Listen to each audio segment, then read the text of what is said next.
Hi, welcome back to R3 Energy Solutions, and in this video we're going to show you how to test your collector and how to hook it up to the heat exchanger so you can get started making some hot water.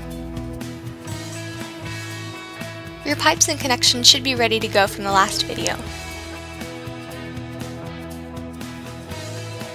You should make sure that your collector is facing south at a tilt angle roughly equal to your latitude.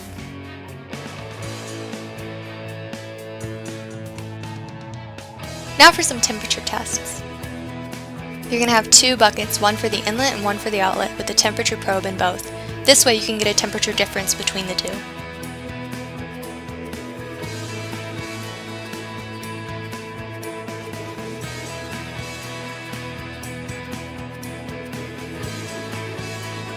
So there's our inlet bucket with our pipe pulling water. And here's our outlet. And you can see there's a temperature probe down at the bottom. This will give you a good idea of how hot water gets after one pass through the collector. To get a better understanding of how the water will get hot as time wears on, you could do a closed loop system where the inlet and outlet are in the same bucket. In this test we used water as our fluid, and as you can see we got a pretty high temperature. We started from about 80 degrees Fahrenheit. Of course with a coolant solution you'll expect a little bit less. You can also do these tests with the submersible pump.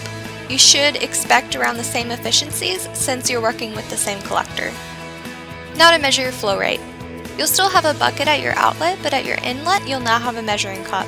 You'll time how long it takes a certain volume of water to move from the measuring cup, and you can convert that into gallons per minute.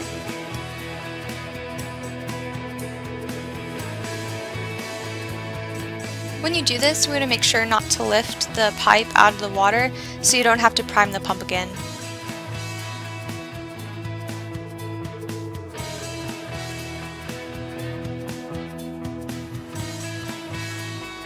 The optimal flow rate should be around 0.25 to 0.35 gallons per minute. You can adjust the ball valve and try again until you get a flow rate that's within that range.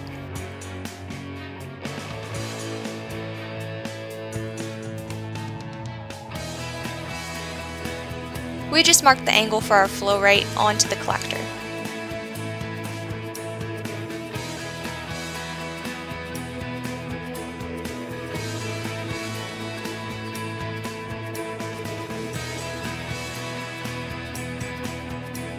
For your submersible pump, make sure you use your insulated bucket.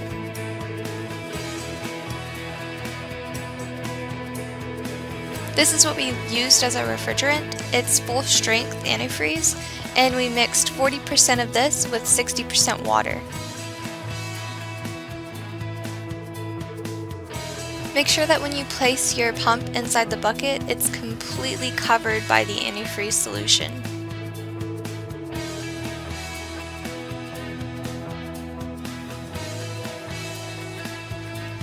This is what the submersible pump option should look like when it's set up.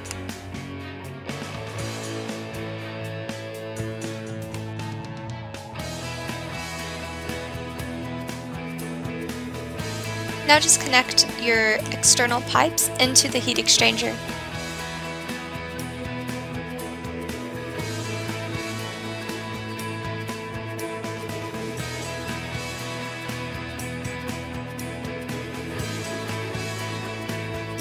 This is what the entire setup should look like once it's all together.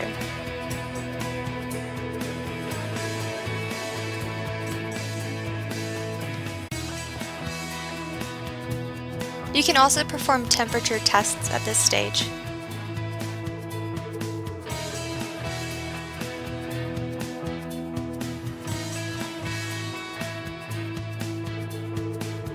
You can test the temperature rise of the refrigerant as well as the water moving through the heat exchanger.